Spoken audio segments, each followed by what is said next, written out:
Hi, good morning, everyone. Hi, Mr. Arias Guerrero. I see some Imperial folks over there. My name is Brenda Busain. I'm the Imperial County STEAM Hub Lead for Expanded Learning Programs. And Ms. Busain is from Orange County. Hi, yes, I'm Suzanne Hill, and I am the STEAM lead for Orange County. And we're really excited to have all of you here today and that we're able to help support the STEAMpower Conference this year. So today we're going to do our workshop in STEAM connections to quality standards for STEAMpower for the STEAMpower Conference. In this meeting, we're going to go over to in a collective STEAM experience. We're going to experience a phenomenon activity, and we're going to make connections to some quality standards for expanded learning programs. And we're going to share some previous practices and experiences that are occurring in our expanded learning programs. Ms. Hussein, do you want to add anything else? I just wanted to make sure that everybody was able to access the note taker guide or the hyperdoc that we put in the chat. And if so, then I think we're good, Brenda, to keep going. Perfect. So let's get ready. We're going to do a STEAM activity. So we're going to do this through a video. We're going to cut some parts and then we're going to do a live demo. So I'm going to go ahead and play first clip. Can you all see the video? Yes? Thank you. Okay. Let me know if you can hear it, okay?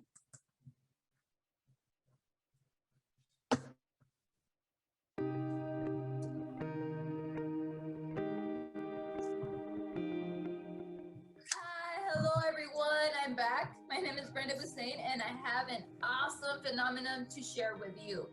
In this activity, we're gonna spin a pencil on top of a water bottle without touching the pencil or blowing on it. Do you think this is possible? Do you think we could do it? Take a couple of minutes, get your STEAM notebook, write what you think, and come back to experience this phenomenon. Okay, perfect. So,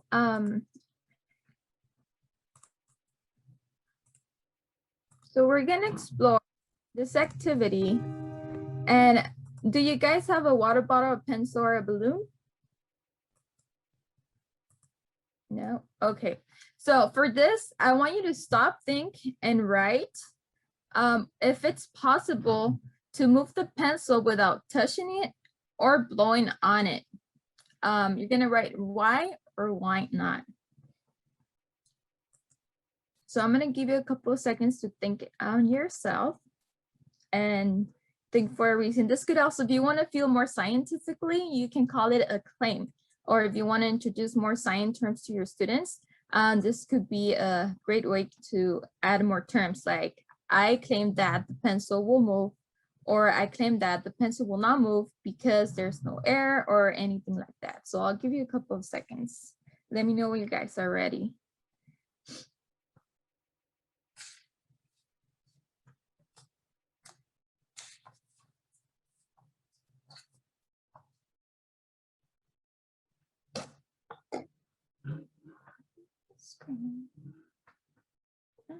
So what are you guys thought? What are you thinking?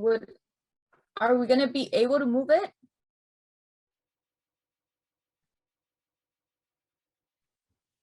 Does somebody want to either come off mic or put in the chat box what their claim is? What are some of the things? Norma, thank you.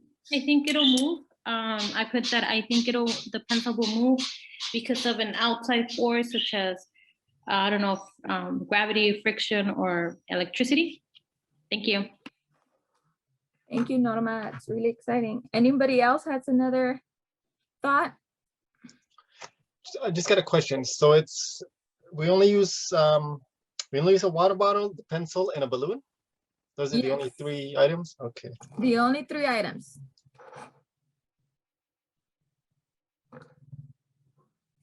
I'm gonna go ahead and blow the balloon. Miss Susan, I don't know if you can pin the other screen to go ahead and explore this phenomenon.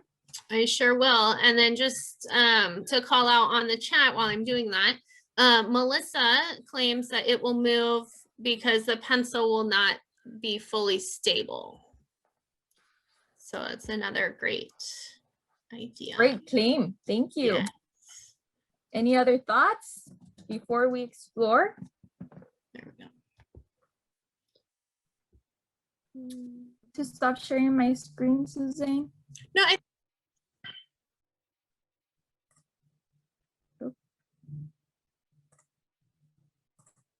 Sorry.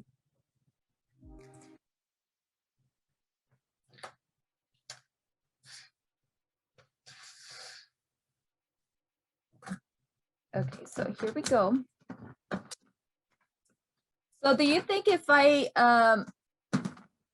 put my balloon close to the pencil, it'll move? Yes or no?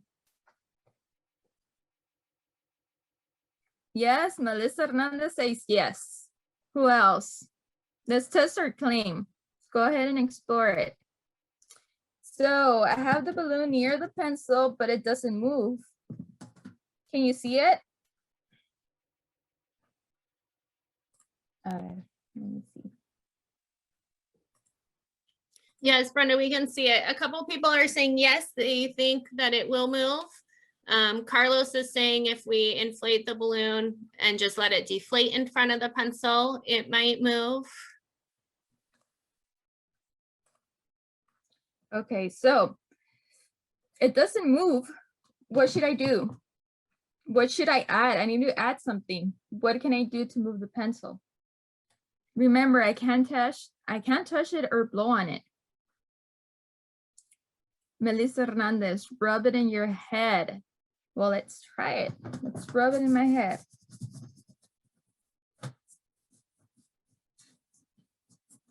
I'm gonna have a messy hair.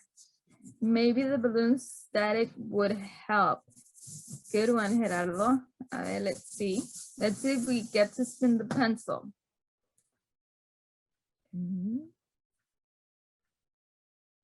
It is spinning. Ooh, okay, it is spinning.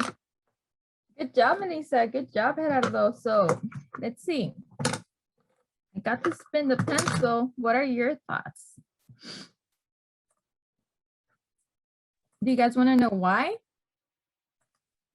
Or does anybody have a different idea as to how we might be able to move the pencil? I know, like Carlos had said, just inflate it and let the balloon deflate in front of it. Are there other ways that anybody would like to try to have Brenda move the pencil? The hair worked.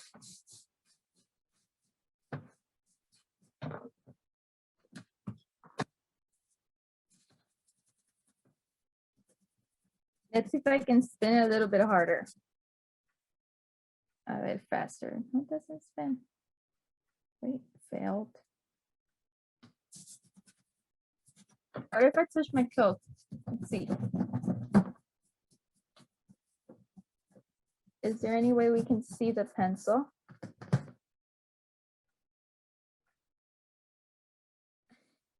Getting any static. See the pencil how?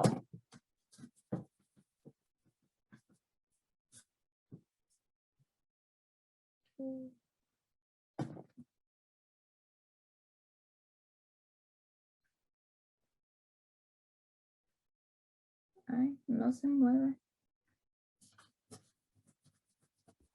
Maybe you used all the static already, Brenda. Yeah, maybe. My hair is all messed up. Okay, well, the first time it worked. Let's see. Okay, so now individually, I want you to think. What is it that you saw? What is it that you're currently thinking? And what is it that you're wondering or questioning now that we explored this phenomenon? And I'm gonna keep exploring it while you guys think individually? Go ahead and take some notes on the hyperdoc.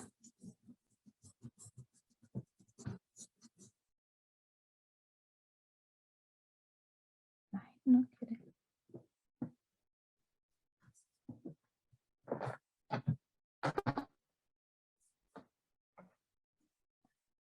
It's the pencil. Someone wanted to see the pencil. It's just an actual pencil.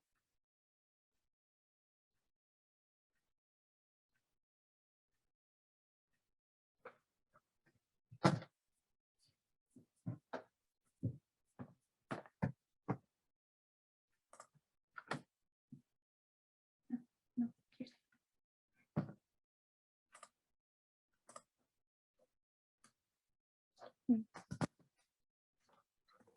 So now that you have your thoughts, we're gonna go ahead and go into small groups to share what are your thoughts? What is it that you think you saw, and what are you wondering of?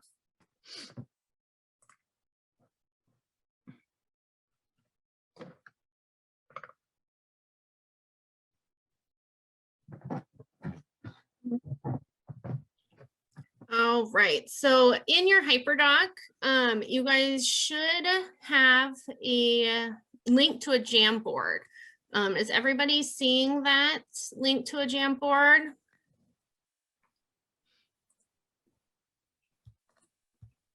So what we're gonna do is use that Jamboard for this note-taking section. So when you get into your small groups, you're gonna have about 6 minutes to share out what do you think you saw and make some comparisons and contrasting ideas and notes based on other people in your group, right? So really trying to share your group thinking and have a place to collect that.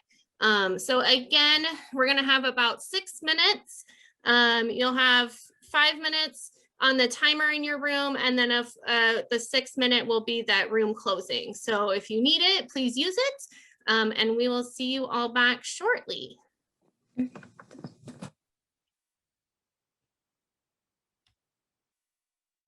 And we have everybody back to the room. So what do you think? Any thoughts? What do you think? It happened the first time, and then the second time it was hard for me to get it to spin. Let me know your thoughts. What did your group say? Who wants to share, or share it in the chat also? Unmute yourself.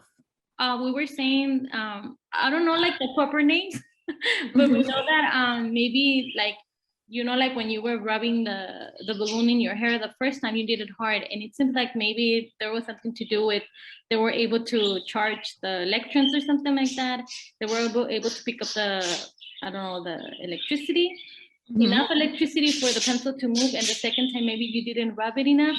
And also maybe there was something going on because you first rub it in your hair and then you rub it in your clothing, and then maybe you lose some electrons or something like that, and that was the reason why the pencil didn't move the second time. Thank you. Oh, thank you, Norma, for sharing. That's awesome. Yeah, maybe those are some factors that I didn't consider. Who else? Any claims? Anything else? Yeah, in our group, Jeanette and I were talking about how to what are other ways that we could charge up that balloon with static, and or using other things like dragging our feet across the carpet and possibly using our finger to transfer that static. And that was another way that we thought, hey, that might be fun to try out next time for sure, and if it works. Yeah, for sure. Maybe it could work. Maybe we could try it out later on with our kids, or if you can try it and have the items, go ahead and let me know. And who else has more claims? Share with us. Share your thoughts. It's okay if we don't have the proper names. We are learning with the students as well. Mr. Guerrero, you raise your hand. Morning, yes. Me and Melissa and I, sorry. We have a lot of similar ideas, like the pencil will move and that the balloon static will make an impact in that pencil. But we have differences when we were asking the question at the end, you know, like, what do we wonder about?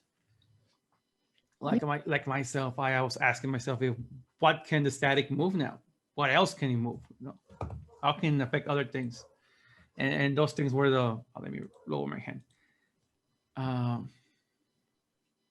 That was one of those things that we have differences. Yes, Gerardo. Yeah. What else can static move? And like Mrs. Saint is writing in the chat, what other wonderings do you have? Anybody can answer.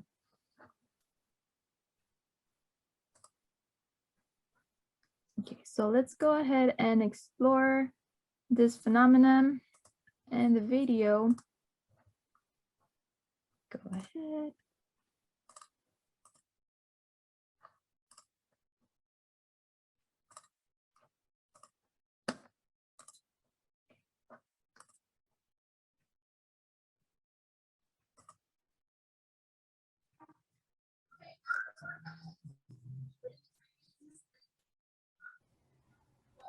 I don't think we can. Yeah. I can't hear the video.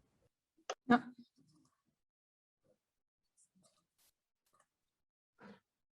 Thank you, Mr. Arias. Let me try it again. Having issues.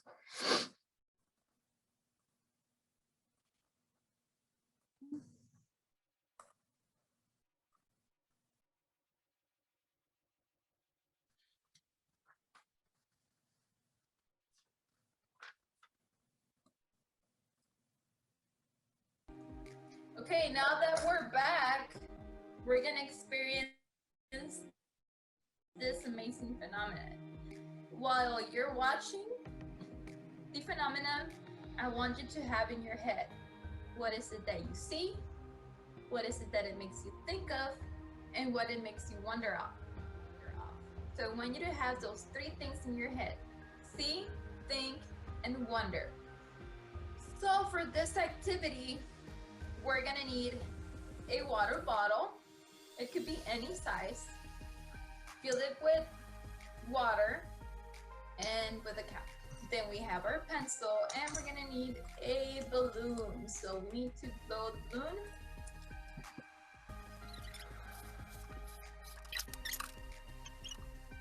So now we have, okay, now that we're back. All right, guys, move to slide 10.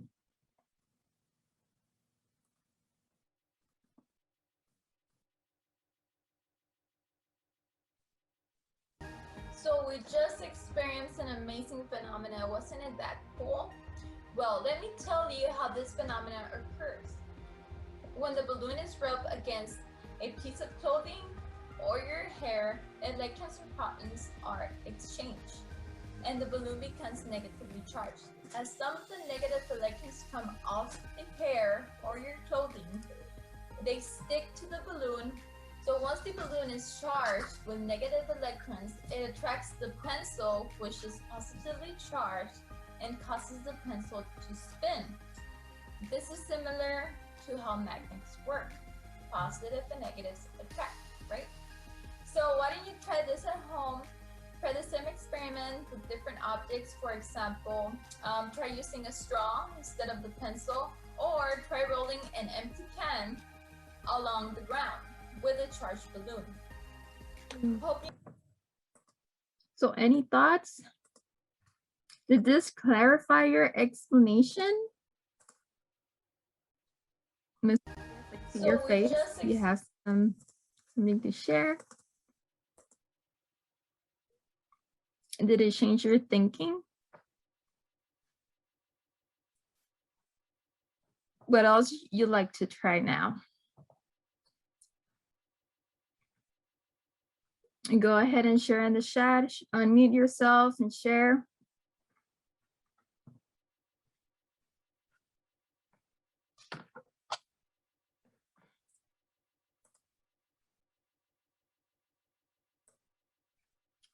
It's normal. I'm just a little curious.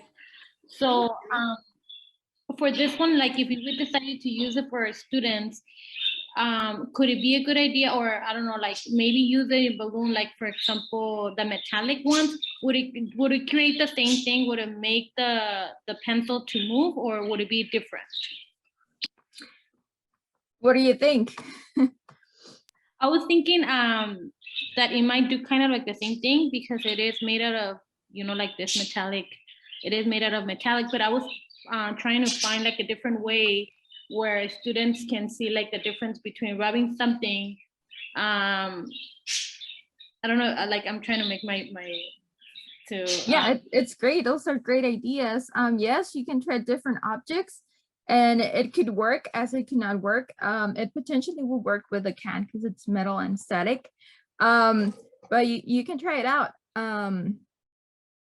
And it's okay to try things that don't work and things that work with students. That way we can compare and contrast and have conversations from it and involve some scientific language as well as the positive electrons and negative electrons and in the explanation. As previously someone's, I don't know if it was you, Norma, that didn't have the proper terms, but it's okay. Maybe just in the explanation part, we can introduce them to more terms as we saw in the video. So yeah, it definitely, we can expand this activity. We base this activity in the 5E model. I don't know if some of you are familiar with the 5E model, which is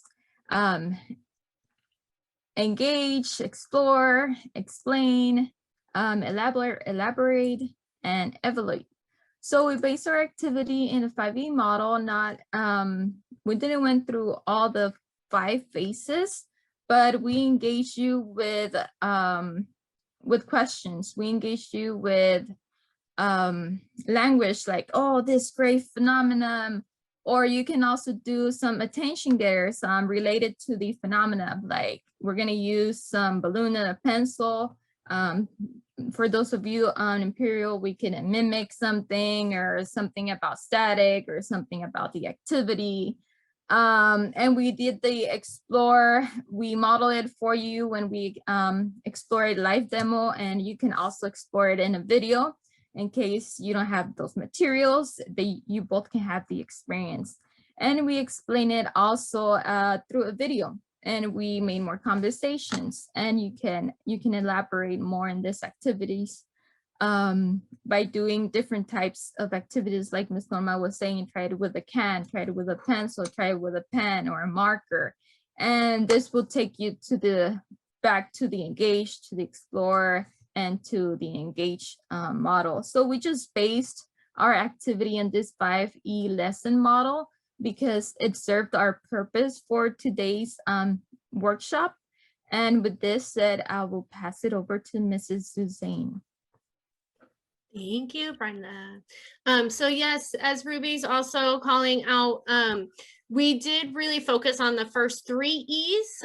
We did not have the time to go into elaborate or evaluate, although we did talk about some of the things that you all were thinking might be like a next step, right? Like you're introducing this to the students, and then you might want to try this material or that material or this balloon.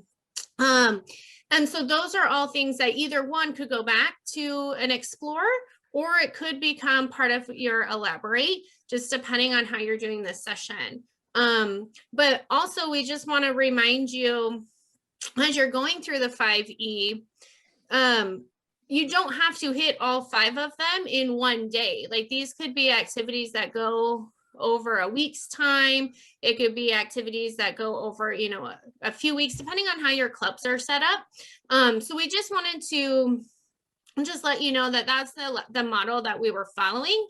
If we had longer time, we might have gone into some of those other elements as well. So Ruby, thank you so much for just calling that attention out, just to make sure everybody was clear on that. That's really helpful. So now, Brenda, do you want to keep sharing?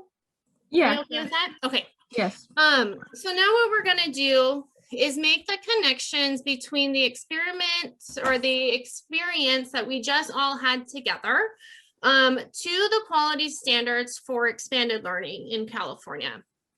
So again, in the document that we gave you earlier, the HyperDoc, there are some notes and links for you to be able to access this part as well. So if you need us to drop it again, please let us know.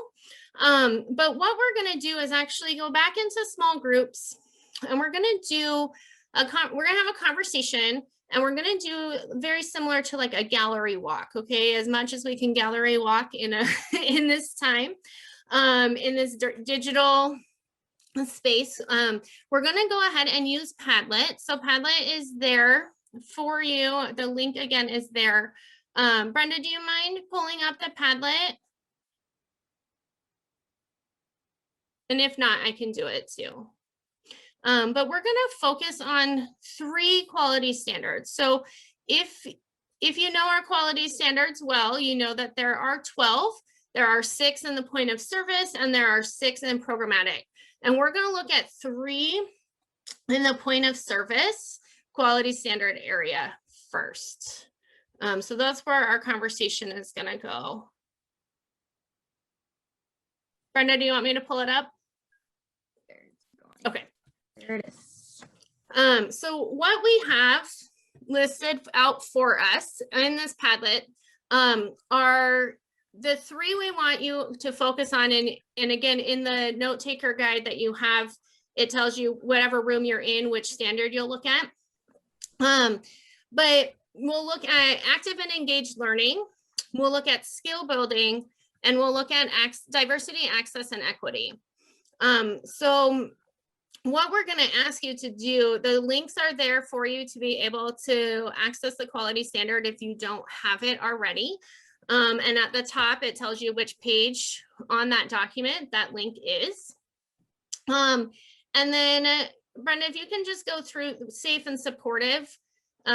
We just created a quick, like, here is what this might look like for you. So at the programmatic level, we did not feel like we had any evidence to know what we were going to do today that spoke to the programmatic level of safe and supportive environments.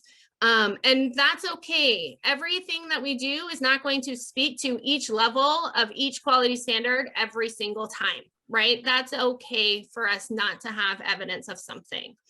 The next level, so our standards are broken out into programmatic level, staff level. So in this case, Brenda was the staff person who was facilitating for you, the participants. Okay, so at the staff level, we indicated that they made a diligent effort to welcome participants today, that they incorporated multiple engagement strategies to meet the needs of the various participants, right? So there was ways for you to talk to yourself, talk by yourself, share your ideas. There were ways for you to share your ideas with others in a small group. There was ways for you to think for your, like, take your own notes and kind of do your individual thinking. And then we also, Brenda had also acknowledged contributions that you made as well. And then hopefully for the participant, which was you in this workshop, you were able to share your own thoughts in your large group and small group discussions. So how we decided all of this was on the individual standards page that you'll see. Each one of those levels have a sentence or a bullet point or 2 that break down what you might see as evident in these spaces. And so that's what we want you to look at. You'll either be looking at the programmatic level, a staff level, or a participant level. And then you're just going to make a note or 2 if you saw evidence of that standard existing in what Brenda presented today. Does anybody have any questions?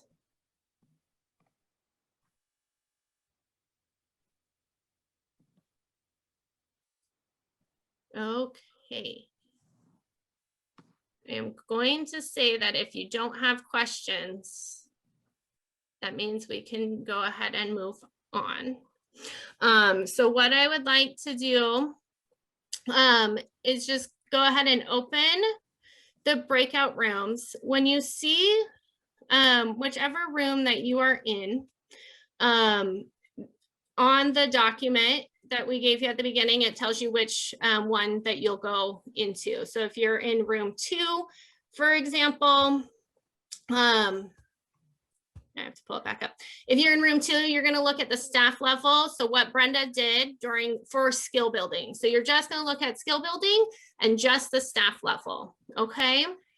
If you are in room 1, you're going to look at the staff level for active and engaged learning. And then room 3 at diversity, access, and equity. Room 4, you're going to look at the participant level of active and engaged learning. And room 5, you'll look at the participant level of skill building. So the room 4 and 5, that's what you did. How did you feel as a participant? And then rooms 1, 2, and 3 is how did Brenda facilitate? Okay, so we're gonna go ahead and see you all back here in about 5 minutes. And again, if you do have questions, just go ahead and hit that button in the breakout rooms and Brenda and I can come in and check in on you. All right, everybody, welcome back. We realize that was a very short time to have a discussion. We were trying to say like, okay, if you only had to look at this one level and this one skill, maybe there would be at least something that could come of it. But we realized that was a big task. So for the skill building group, staff level, thank you for putting in your notes. We appreciate that. But we also know that there were probably some other discussions had that just weren't captured. And so we just wanted to go ahead and open up for anybody who wanted to share about the dialogue or conversation that was had in their space. And if there were any connections or any places that you felt like we really missed the mark on that piece.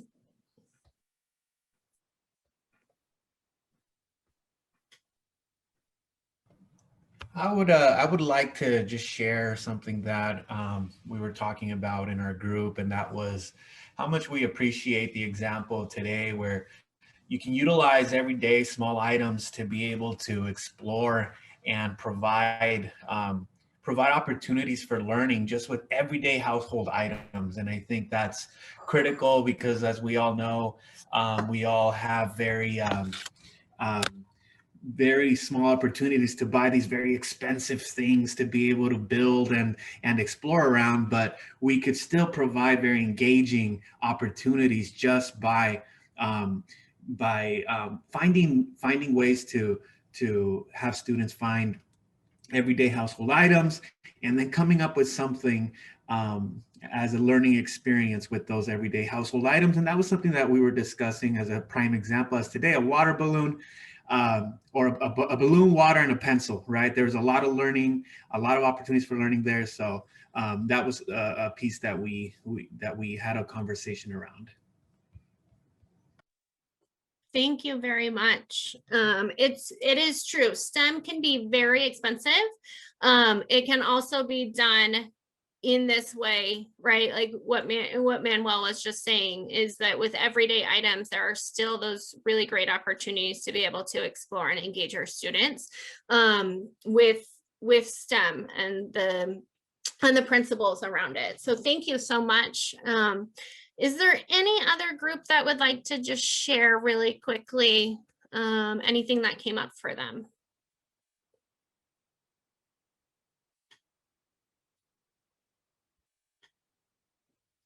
Is there a group that felt like, yeah, Carlos, thank you. Yeah, we were in group number 3, which is diversity, access, and equity.